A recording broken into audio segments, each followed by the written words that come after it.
Hello everyone, welcome to my channel this study with Chandni. आज जो poem मैं कराने जा रही हूँ उस पोएम का नाम है रेन ऑन द रूफ। और इससे पहले कि हम लोग स्टार्ट करें पोएम को, हम लोग थोड़ा पोइट के बारे में जान लेते हैं। चलिए स्टार्ट करते हैं। कोट्स कीनी। कोट्स कीनी was an American lawyer, politician, journalist and a poet who wrote Rain on the Roof. He was born on 24 November 1826. He died on 25 January 1904. मैं बहुत ही शॉर्ट में पोइट के बारे में डिस्क्रिप्शन देती हूँ क्योंकि ज़रूरी नहीं, जितना ज़रूरी उतना ही मैं बताती हूँ। ठीक है, तो ये है पोइट के बारे में। चलिए आगे बढ़ते हैं पोएम को। Rain on the roof. When the humid shadows hover all over starry spheres and the melancholy darkness. मतलब इसमें बताया गया है, पोइट ये कहना चाह रहे हैं कि जब ह्यूमिड का मतलब होता है जो कि फुल ऑफ मॉइस्चर रहता है। जब आसमान में बहुत ज़्यादा डार्क कलर का क्लाउड्स भर जाता है ना, जैसे वो ब्लैक हो जाता है, पूरा ब्लैक, तो उसमें क्या होता है, उसमें फुल ऑफ वाटर रहता है। मतलब जब भी ब्लैक क्लाउड्स होता है तो हमें पता होता है कि इसमें अब बारिश होने वाली है, ये हम लोग को पता हो जाता है। क्योंकि जो काले अंधेरे हो जाते हैं ना, काला पूरा डार्क हो जाते हैं, तो उससे पता चल जाता है क्योंकि अब भर गया है, वो वाटर जो है वाटर से फुल ऑफ भर गया है, अब वो किसी भी टाइम पे बरसने वाला है। तो वहीं बता रहे हैं ह्यूमिड का मतलब something which is full of moisture, and hover का मतलब है मूव अराउंड समथिंग। लाइक ये जो क्लाउड्स है ना, वो पूरा भर गए हैं, पूरे डार्क कलर का हो चुके हैं और वो इधर से उधर घूम रहे हैं, आसमान में इधर से उधर घूम रहे हैं। ओवरऑल स्टेरी स्फीयर्स का बताया गया है, रात के समय के बारे में बताया गया है, जो कि तारे रात के टाइम पे जब तारे होते हैं ना बहुत सारे आसमान में, तो वही बताया गया है कि वो समय में पूरा भर गया है आसमान में सिर्फ ब्लैक क्लाउड से, जो कि कभी भी बरसने वाले हैं। And the मेलनकली darkness gently weeps in rainy tears. मेलनकली का मतलब होता है सैडनेस। ठीक है, तो ऐसा जो घिर गया ना, पूरा डार्कनेस जो पूरा जगह छा गया है, उससे थोड़ा सैडनेस फील होता है, उससे ऐसा लगता है कि it gently weeps in rainy tears. मतलब जो आसमान है ना, धीरे धीरे जब मतलब ऊपर से जब पानी बरसाएंगे तो ऐसा लग रहा है कि उनके आँखों से आंसू बह रहा है। तो ये जो रेन है ना, उसको कंपेयर किया गया है टीयर के साथ। तो ये क्या मैंने बताया आप सबको कि जो ह्यूमिड शैडो है, ये जो फुल ऑफ मॉइस्चर वाले डार्कनेस क्लाउड्स है, डार्क वाला क्लाउड्स हो गया है, जो कि कभी भी किसी समय बरसने वाले हैं।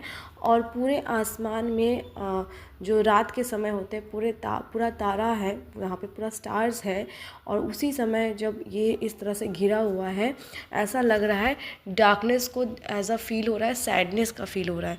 ठीक है, जो है ना सैड है, जो कि पोइट है ना, वो बता रहे हैं कि ये डार्कनेस को देख के बहुत सैड सा फीलिंग हो रहा है, क्योंकि अभी किसी भी टाइम पे धीरे धीरे रेन जो है बरसने वाला है, और वो ऐसा फील हो रहा है कि कोई रो रहा है। जो स्काई जो है रोने लग जाएंगे अभी के अभी। What a bliss to press a pillow of a cottage chamber bed. Bliss का मतलब है खुशी, हैप्पी। ठीक है, और कॉटेज चैम्बर का मतलब है बेडरूम। तो ऐसा जब बारिश होने वाली होती है ना, जब धीरे धीरे बारिश होने लग जाती है और उसके बाद फुल ऑफ पूरा, क्योंकि भरा रहता है, फुल ऑफ मॉइस्चर रहता है क्लाउड्स में, तो बहुत फिर धीरे धीरे बहुत ज़ोर हो जाती है बारिश। तो जब बारिश होती है ना, तो क्या होता है, पोइट जो है वो अपने रूम में, पोइट या कोई भी ह्यूमन बीइंग, जो कोई भी इंसान जो है, वो अपने रूम में क्या करते हैं, वो पिलो लेके और वो सोते हैं। और उस वक्त ना बहुत हैप्पी सा मोमेंट होता है, क्योंकि जब बारिश होता है ना, तो जब हम लोग पिलो लेके सोते हैं तो बहुत एक खुशी सा लगता है, अच्छा लगता है। ठीक है, तो इसमें क्या है ना, जब डार्कनेस जब फैल गया था ना स्काई में, तो वो एक सैडनेस सा फीलिंग दे रहा था। लेकिन जब धीरे धीरे रेन ड्रॉप्स होने लग गया, तो उससे बहुत खुशी मिल रहा है, उससे बहुत अच्छा लग रहा है पोइट को, और जो भी लोग होते हैं उस सबको खुशी मिल रहा है। और पोइट जो है अपना पिलो लेके अपने बेडरूम में सो रहे हैं, मतलब लेटे हुए हैं। And lie listening to the patter of the soft rain overhead. और पैटर का मतलब होता है जो रेन ड्रॉप्स जब रूफ़ के ऊपर पड़ता है ना तो एक आवाज़ आती है, तो वही बोल रहा है कि पैटर जो साउंड हो ना, तो उस तरह से ऐसा लग रहा है कि हमारे छत पे, जैसे किसी के भी छत पे होते हैं ना रेन ड्रॉप्स गिरते हैं, तो सबके छत पे आवाज़ें होती है। स्पेशली वो छत पे आवाज़ें होती है जो कि एक तरह का होता है, रेक्टेंगुलर वुडन टाइल्स होता है, उसमें काफ़ी ज़्यादा आवाज़ होती है। ठीक है, तो यहाँ पे पोइट बोल रहे हैं कि वो जब सोए हुए हैं बेड पे अपने बेडरूम में, तो उन्हें आवाज़ सुनाई दे रही है। किस चीज़ की आवाज़ सुनाई दे रही है? उन्हें सॉफ्ट, धीरे धीरे जो रेन हो रहा है ना उनके छत के ऊपर जो गिर रहे हैं, उसके जो ड्रॉप्स है उसकी आवाज़ सुनाई दे रही है। तो फर्स्ट आंसर में हम लोगों ने क्या पढ़ा? ये पढ़ा है कि जब पूरा काला घना सा पूरा डार्क क्लाउड्स छा जाता है आसमान में और रात के समय होते हैं, उस समय बहुत सैडनेस फील होता है। और जैसे ही धीरे धीरे रेन ड्रॉप्स गिरने लगते हैं तो ऐसा लगता है कि जो आसमान है वो रो रहे हैं। और उस वक्त हम सब अपना पिलो लेके, नाइट का टाइम रहता है, तो हम लोग सब अपना पिलो लेके अपने बेडरूम पे जाके लेटे हुए रहते हैं। और जो पोइट है वो भी वही ऐसे ही पिलो लेके अपना लेटे हुए थे, और उस वक्त उनके छत पे, उनके रूफ़ पे जो रेन का ड्रॉप्स गिर रहा था उससे उनको आवाज़ सुनाई दे रही थी। Next answer, every tinkle on the shingles has an echo in the heart. हर एक जो टिंकल, मतलब यहाँ पे टिंकल बताया गया जो कि सॉफ्ट लाइट रिंगिंग साउंड है। तो ये होता है ना कि जब रेन ड्रॉप्स गिर रहे थे ना उनके रूफ में, तो एक सॉफ्ट सा एक लाइट रिंगिंग साउंड ऐसा फीलिंग होता है, एक साउंड आता है। ठीक है, तो वो शिंगल्स जो है वो कहा गया है कि वो टाइल्स, जो रूफ्स जो होता है, एक तरह के रेक्टेंगुलर वुडन टाइल्स होते हैं, तो उसे शिंगल्स कहा गया है। तो जब ये जो साउंड होता है, टिंकल साउंड होता है, जब रूफ़ के ऊपर पानी बरसते हैं, तो जो साउंड होता है टिंकल, वो किसके ऊपर होता है? वो शिंगल्स का मतलब रूफ़ के ऊपर होते हैं, रूफ़ के ऊपर गिरते तभी वो साउंड आता है। और उस वक्त जो पोएट होता है उनका हार्ट में एक रिपीटेड साउंड बार बार रिपीट होते रहता है, एक इको होते रहता है। इको का मतलब रिपीटेड साउंड होना, बार बार उसका हार्ट में रिपीटेड एक साउंड होते रहता है। ठीक है, and 1,000 dreamy fancies into busy start. और उस वक्त उनका जो ड्रीम्स होता है ना, बहुत तरीके का काफ़ी सारे ड्रीम्स आते रहते हैं, फैंसी ड्रीम्स, और बहुत तरह का थाउजेंड्स ऑफ ड्रीम्स, ये उनको ड्रीम्स आते रहते हैं जब वो लेटे हुए रहते हैं, सोए हुए रहते हैं बिस्तर पे, बेड पे, तब। And 1,000 recollection weave their air threads into woof. अब यहाँ पे वूफ का मतलब है the threads which is woven across the loom. तो बहुत सारे थ्रेड्स जुड़ के जब कुछ तैयार होता है, जैसे मान लो आप एक क्लोथ देखो, आप एक साड़ी वगैरह देखो, वो जब बहुत सारे थ्रेड से ही जाके वो साड़ी बनते हैं। ठीक है, तो उसको बोला जाता है, उसको बोला जा रहा है वूफ। एक्चुअली यहाँ पे क्या है, वेफ्ट होना चाहिए, पर उसे वूफ, क्योंकि इसमें राइमिंग जो है वो कनेक्ट हो रहा है, इसीलिए। तो यहाँ पे बताया जा रहा है कि ऐसा लग रहा है कि जैसे बहुत सारे थ्रेड्स को जब आप एक साथ जोड़ोगे तो कुछ बनता है ना उससे, तो उसी तरह से जो इनका जो ड्रीम्स जो है, फैंसी जो ड्रीम्स है, वो इतने सारे मिक्सअप हो के उसके बाद कुछ तो उनके दिमाग में कुछ तो एक तरह का ड्रीम्स आएगा।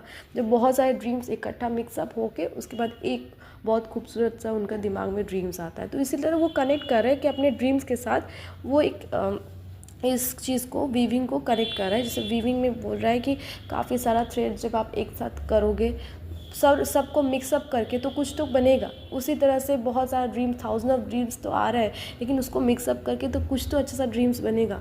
तो इस तरह का बताया जा रहा है। As I listen to a patter of the rain upon the roof. और इस तरह से उन्हें जो उनके रूफ़ के ऊपर जो रेन ड्रॉप्स गिर रहे थे वो भी उन्हें सुनाई दे रहा था, वो भी उनके कानों में वो आवाज़ जा रहे थे। तो इस स्टैंजा में हमको क्या समझ आता है कि पोएट जो है वो कह रहा है कि हर एक जो साउंड है, हर एक जो साउंड जो भी रूफ़ के ऊपर आ रहा है, वो जो भी रूफ़ के ऊपर गिर रहा है, वो भी कौन सा रूफ़ के ऊपर, जो कि एक वुडन टाइल्स होता है उस रूफ़ के ऊपर गिर रहा है। उस वक्त मेरा जो हार्ट है उस वक्त इको कर रहा है, मतलब बार बार साउंड कर रहा है।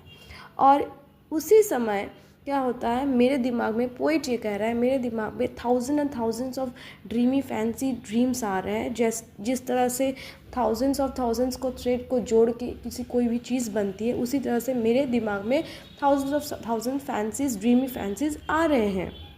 और इधर से मुझे रूफ़ के ऊपर जो रेन ड्रॉप्स गिर रहा है, वो पैटर का जो साउंड है, लाइट साउंड है, वो भी मुझे सुनाई दे रही है। चलिए नेक्स्ट स्टैंजा करते हैं। Now in memory comes my mother as she used in years अगोन।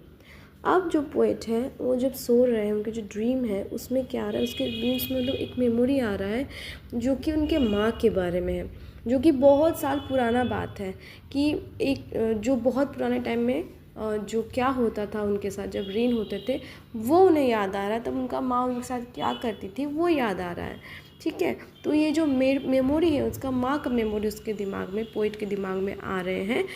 To regard the darling dreamers ere she left them till the dawn. मतलब जो उनकी मदर थी, जब भी बारिश होती थी तो उन्हें सुला देते थे, और सुलाने के बाद उन्हें जल्दी जगाती नहीं थी। क्यों? उनकी माँ चाहती थी कि जो भी प्यारा सा ड्रीम्स आ रहा है उसके बच्चे को, तो वो ड्रीम्स वो देखे और अच्छे से देखे, उन्हें कोई मतलब उन्हें कोई डिस्टर्ब ना हो। तो उनकी माँ कभी डिस्टर्ब नहीं करती थी। वो जब भी ड्रीम्स देखते थे तो उनको सोने देती थी, तब तक सोने देती थी जब तक वो खुद ना उठ जाए, तो उन्हें कभी डिस्टर्बेंस नहीं करते। तो उन्हें यही याद आ रहा है कि जब मैं छोटा था तो मेरा मदर जो थी मुझे देखती थी, मुझे टेक केयर करती थी, और जो मेरी मदर है जब भी बारिश होती थी मुझे सुला देती थी और मुझे जगाती नहीं थी, क्योंकि वो चाहती थी कि ड्रीम्स मैं देखूं अच्छे से और मैं खुद ही उठूं, वो कभी उठाती नहीं थी। ठीक है, तब तक डॉन का मतलब था डे ब्रेक तक, तो डे ब्रेक तक उन्हें उठाया नहीं जाता था। O I feel her fond look on me as I list to the refrain. उसे ऐसा फील है कि अभी क्या है ना, उसकी मदर चली, मतलब उसकी मदर मर गई है, तो अब वो नहीं है। शी लेफ्ट मतलब वो अब नहीं है। और इर का मतलब है जो ओल्ड पोएटिक वर्ड होते हैं बिफोर, वो बिफोर का मतलब होता है। ठीक है, तो अभी उनकी मदर ज़िंदा नहीं है, और अभी उन्हें ऐसा लगता है कि उनको उसका मदर का जो याद है उनके साथ हमेशा रहेगा। ऐसा लगता है कि उनकी मदर जो है हमेशा उसे देखती है, हमेशा उसे बारे में सोचती है, नहीं है फिर भी। As a list the refrain which is played upon the shingles by the patter of the rain.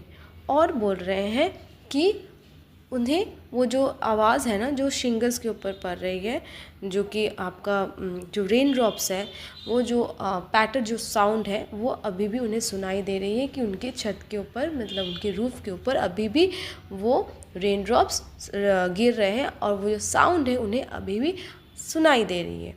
तो ये पूरा ही पोएम रेन के बारे में है, और पोइट अपना एक्सपीरियंस, अपना फील बोल रहे हैं, क्योंकि लास्ट स्टैंजा में उन्होंने अपने मदर के बारे में कहा है कि उनका मदर का जो मेमोरी है उन्हें बहुत याद दिलाती है, क्योंकि जब भी छोटे थे वो, तो उस वक्त उनकी मदर जो है उन्हें प्यार से सुला देती थी जब भी बारिश होते थे, और उन्हें जगाती नहीं थी, और वो चाहती थी कि ये ड्रीम्स देखे, खूबसूरत ड्रीम्स देखे, ताकि इन्हें डिस्टर्ब ना करे, उनका ड्रीम स्पॉइल ना हो जाए, अच्छा बुरा ना हो जाए, इसलिए कभी जगाती नहीं थी। और उन्हीं का याद आ रहा है क्योंकि अब वो नहीं रही, और उन्हें बार बार जो रेन ड्रॉप्स हैं उनके जो रूफ़ के ऊपर बार बार जो साउंड कर रहा है, वो साउंड भी उन्हें बार बार अभी आ रही है। तो ये है एक्चुअली एक्सपीरियंस, उनका पूरा एक्सपीरियंस रेन के बारे में, कि किस तरह से जब वो छोटे थे तब किस तरह का एक्सपीरियंस था, अभी किस तरह का एक्सपीरियंस है, उसके बारे में कोच ने बताया है। यहाँ पे कुछ वर्ड मीनिंग्स लिखा है मैंने, जो कि होवर का मतलब होता है मूव अराउंड समथिंग, मेलनकली का मतलब होता है sad, bliss is happiness, patter sound of raindrop falling on the roof, woof is the thread woven across the loom। Air का मतलब होता है ओल्ड पोएटिक बिफोर, मतलब बिफोर जो होता है पहले ओल्ड पोएटिक में एयर बोला जाता था। Dawn is the day break, cottage chamber is a bedroom, tinkle is light ringing sound, list old poetic word for listen. I hope आप सबको मेरा ये वीडियो अच्छा लगा हो। अगर अच्छा लगा हो तो please please please do like share and subscribe. और प्लीज़ अगर आप सबको कुछ समझ नहीं आता तो कमेंट बॉक्स में ज़रूर शेयर कीजिएगा। और आप सबका सब्सक्रिप्शन और आप सबका लाइक शेयर मेरे लिए बहुत इम्पोर्टेंट है। प्लीज़ प्लीज़ जाके देखिए और समझिए। और प्लीज़ जितना आप करोगे सब्सक्राइब और जितना लाइक करोगे उतना ज़्यादा मैं आप सबके लिए वीडियोस डाल पाऊँगी और बना पाऊँगी मैं वीडियोस आप सबके लिए। Please please please, thank you.